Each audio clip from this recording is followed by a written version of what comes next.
So our last speaker, and then I'm done with introducing today, so you guys don't have to go through that anymore. I'm kidding, is Dr. Condeluci. Dr. Condeluci is a PhD and is the Chief Executive Officer of the United Cerebral Palsy Community Living and Support Services, a community-based support system for folks with all types of disabilities in Pittsburgh, Pennsylvania. Since 1973, he has worked as an attendant, caseworker, advocate, planner, program director, and now Chief Executive Officer of his organization, UCP/Class. Am I saying that right? Okay. UCP Class has created a family of corporations and is dedicated to its mission, working towards a community where each belongs. Under his leadership, UPC/Class has grown to become the third largest disability-specific agency in Western Pennsylvania. UCP Class was listed in the 50 best places to work in Allegheny County, Pennsylvania in 2007. Along with his work at UCP Class, Dr. Condeluci is associated with the University of Pittsburgh School of Social Work and School of Health and Rehabilitation Science and Robert Morris University Graduate School of Business. In these academic institutions, he teaches, supervises students, and serves as an advisor and consultant. Born and raised in the steel town of Pittsburgh, PA, he received his bachelor degree in psychology from Youngstown State University, his master's in social work, and PhD in education from the University of Pittsburgh.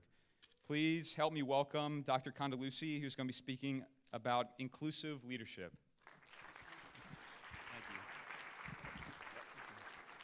Thank you. Thanks, James. Wow, what a great morning, huh? Geez, incredible presentations and concepts. And let me salute Dr. Humphrey and the whole Office of Student Affairs for putting together such an incredible program. So let's give an applause to Dr. Humphrey. Great job. And I when Dr. Humphrey called me and asked me if I could participate in this event, she said, it's like TED Talks. James mentioned TED Talks, and she said it's like being at a TED conference, just very, very quick, succinct presentations. And I'm a fan of TED Talks. I've been watching them ever since they came online. And for those of you who haven't seen the TED Talks, it's like YouTube for intellects. If you watch YouTube, your IQ actually goes down. But if you watch some of the TED Talks, your IQ goes up because it's all pretty good, solid stuff. So I was really so fired up to have this opportunity. And as a Pitt grad and as a Pitt alum and as a faculty member in the School of Health and Rehab Sciences and also the School of Social Work, it's a wonderful, wonderful program. And so salute to the leaders who were able to be here today to talk about some of the key things. I was invited to really look at this concept of inclusive leadership, and actually I'm the last leader standing between you and lunch. So, pay attention. We'll get through quickly so we could eat. But the idea of inclusive leadership, the very first thing that kind of comes to mind with inclusive leadership is, for me, as a disability advocate, including people with disabilities into the mix of community and into the mix of culture. And that's really what we do at UCP. Our job is to create opportunities for men, women, and children who have significant disabilities to be natural parts of the greater community. And so inclusivity is our guiding theme at UCP. And so as budding leaders, and to my colleagues who are leading organizations and leading situations, I hope that you are inclusive in welcoming and incorporating men, women, and children with disabilities into everything you do. That's my little political statement from my organizational perspective. But really, I think with inclusive leadership, I want to flip to another thought with you today, and that is inclusivity from a sense of involvement of all the people that you are charged to be a leader of. Inclusive leadership is really about incorporating and involving everybody in the process. So let me just share with you some thoughts, some quick thoughts about this as we think about inclusive leadership. We've defined leadership, but I love this definition by Shine. Leadership is the ability to step outside of the culture that created you as a leader and really allow you to create an evolutionary start to something new. And every one of the speakers this morning have sort of acknowledged that leadership is really about being more adaptive, more inspirational, more innovative than the person before you. And good leaders do a couple things, especially good inclusive leaders. The first thing they do is empower people. They give them permission to do their jobs, to do the things that you want them to do. Sometimes what happens with people who get into leadership roles and aren't inclusive, they want to either do it all or they want to hold all the cards. That's not inclusive leadership. Inclusive leadership is incorporating, involving, and actualizing all the folks that you're charged with to do the job that they want to do. The second thing a good inclusive leader does is provide protection. Leadership means taking risks. All the folks that talked before me talked about that. And when you take a risk, you could fail or something bad could happen. And when that occurs, the leader has to be ready to take the bullets for their people. So a leader gives permission but provides protection so that the folks they support, the folks that they work together with, inclusively with, can achieve the goals that the organization is looking to do. And then lastly, to promote a process. Leadership is about creating pathways to greatness. Now, you know, leadership, there's a couple different ways you can manifest inclusive leadership. One is obviously to be in front, and the other is to be a part of what happens. A couple ingredients for inclusive leaderships are, and these are underscored by what everyone before me said, and that is vision. Right? A leader has to have a vision of where he or she wants to take their organization or take their group. Passion. Martha talked about passion in her presentation. Good leaders have a fire in their belly. They have an energy that's powerful. Integrity. Keith talked a little bit about integrity, that notion that the leader you can trust, you can believe in, you can follow.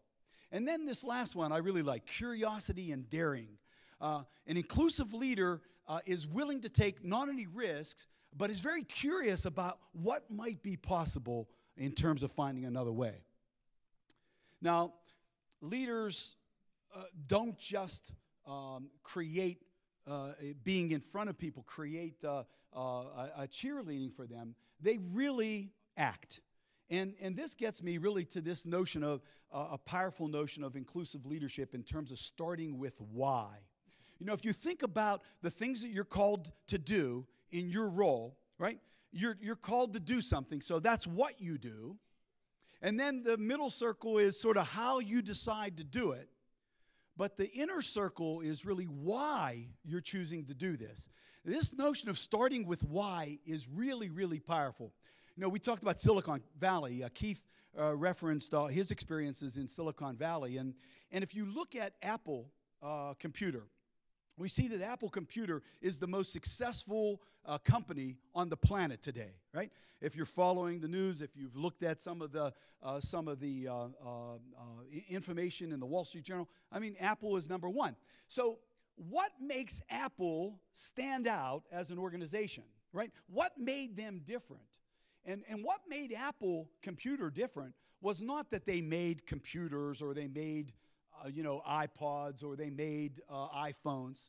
Lots of companies make those things. What made them different is Apple always focused on why they were in business. They were in business to challenge the status quo, to challenge the big IBM, the folks in suits. That was their charge, and everybody at Apple understood why they did what they did, and that creates an incredible juice. So as an inclusive leader, you want to always start with why. Why are you doing this? And how might you be able to communicate why you're doing what you do? Not just what you do and how you do it, but why you do it. At UCP, this is really powerful for me. You know, UCP, why we do what we do is so that men, women, and children with disabilities can be included in the community and take their rightful place and be treated with justice and dignity and respect. That's why we do what we do. And so when I'm out talking about UCP, I'm not talking about our programs. I'm talking about the reason why we do what we do. right? And that compels people to want to follow you. When you talk about why, when you focus on why, that invites and excites and ignites people to follow you. That's inclusive leadership. And so inclusive leaders look to build social capital. And this is my second point that I really want to underscore, the power of social capital. Now, social capital is just a sort of an academic word that means relationships.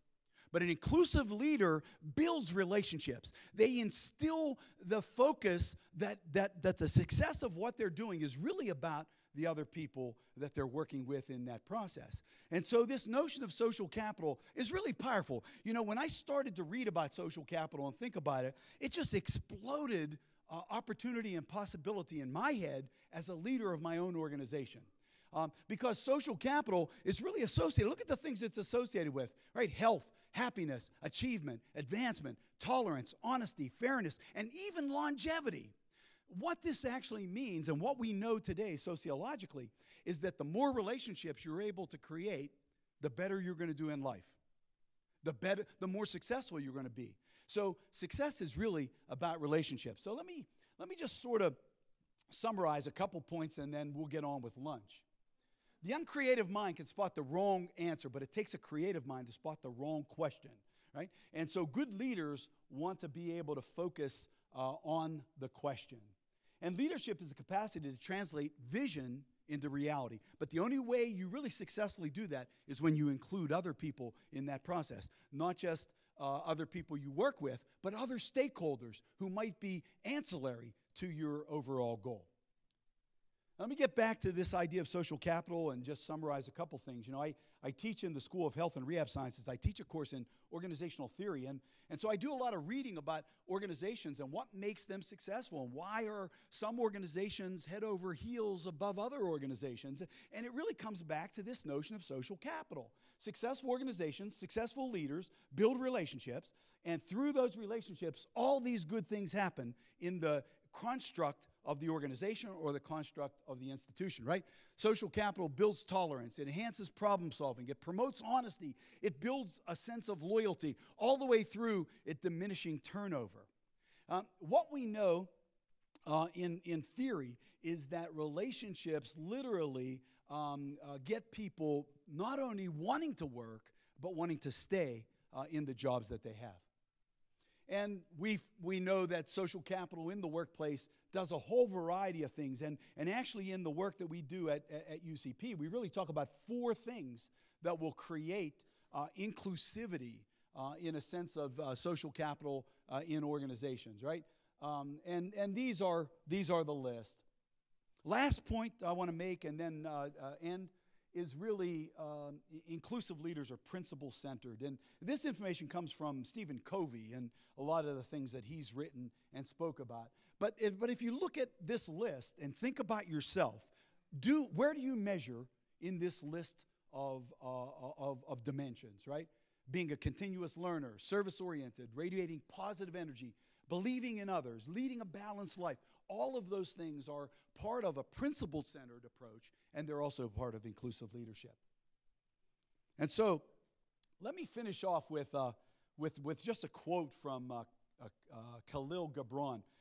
When I went off to college, you know, I grew up in the Rocks, in McKees Rocks. Some of you may know the Rocks. It's a pretty rough and tumble place. And when I went off to college, I wanted to become an intellectual. So I bought a pipe, and I'm not going to tell you what I had put in that pipe, but I bought a pipe, and I bought The Prophet by Khalil Gibran, right? Thinking that if I, thought a little philosophically, I could become a little more intellectual and rise above the streets of the Rocks, where I still live today, and it didn't work. I still use the pipe, though. Anyway, this was a quote from Gibran on self-knowledge. I just want to kind of finish up with this. Gibran says, and if you've ever read anything by Gibran, certainly The Prophet, his biggest book, he sort of writes in parables. But and a man said, "Speak to us of self-knowledge."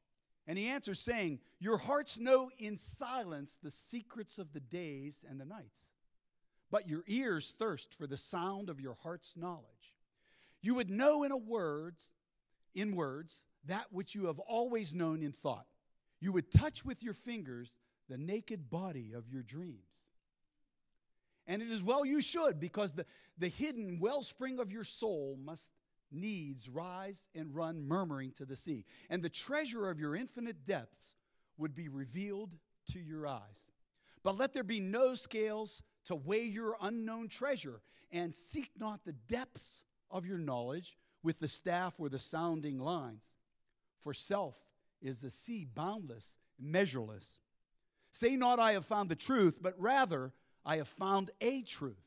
Say not, I have found the path of the soul, but say rather, I have met the soul walking upon my path. For the soul walks upon all paths. The soul walks not upon a line, neither does it grow like a reed. The soul unfolds itself like the lotus of countless petals. And that's really what leadership, inclusive leadership, is. Taking all those petals and incorporating them towards your goal. So thank you guys very much for this opportunity to be here. Appreciate the chance to share some ideas. Let's go eat. Munjad. Thank you.